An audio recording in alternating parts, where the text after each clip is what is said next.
by thanking lots and lots of different people for taking part today. I'd like to thank particularly the students who've helped us this afternoon. We've got students from Art and Design who've been busy drawing pictures of everybody. And a lot of that work that Jonathan, Carson and others have been organising for us will be drawn together, and we will be sharing it with you through the web and through other mechanisms. We might actually put some of it on the wall as well as send it to you via emails or links.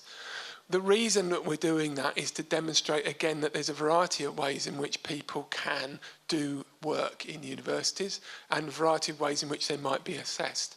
Universities historically been brilliant at training people to be analytical, evaluative and critical, but they've not always been good at teaching everybody to be creative.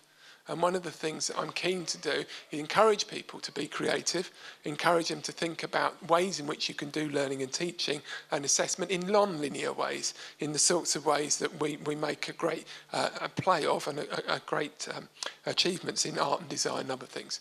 We've had students here this afternoon, I'm going to wave at one who's taking a photograph of me at the moment, taking photographs of this afternoon, and once again we're going to be using that in a variety of different ways. We've got tremendous students in these areas in the university and great staff, and that's a resource that other parts of the university can draw on in order to make the best of their conferences, their learning and teaching and other things. We've also been videoing things. If we are a university in Media City, if we are a university that's part of Salford, a city that I hear referred to on the radio every day now in a way that wasn't the case a year ago, then if media and digital is a key part of what makes us special and different, we've got to make opportunities for that to infuse all of what we do.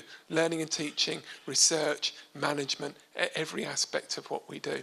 So we're trying to demonstrate to you through the excellent work of our students how that might be possible in the university we have today and in the universities we're going to work on in the future.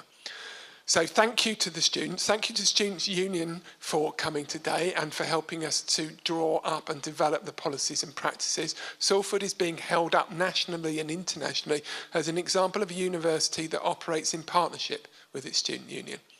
And I think what I'd like to do is emphasise to my colleagues in all parts of the university the great benefits that can be gained from drawing students in from the programmes and from the union into course design and course development and curriculum development. As we go through academic portfolio review and putting Aspire into practice, if we can spend a little bit of time goaling with the students before we go with the students, then I think we'll find that we end up much happier.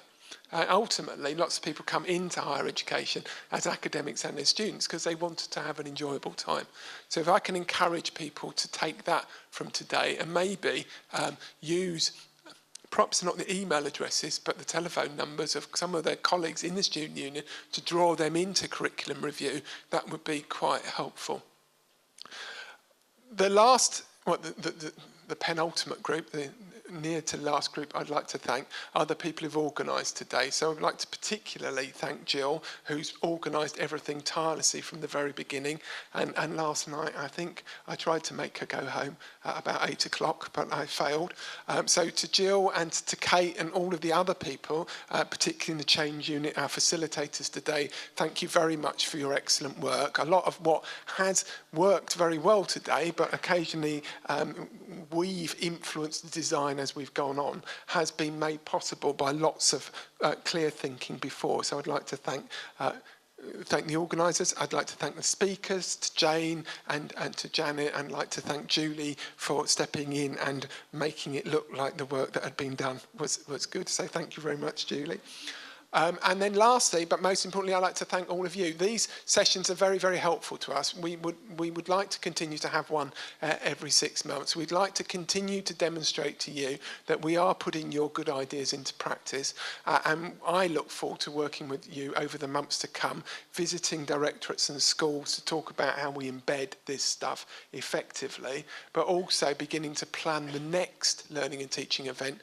Who knows, it might focus on I, it might focus on R, it might focus on E, but I think we've got beginnings of a pattern for how we might do the implementation and embedding of good practice.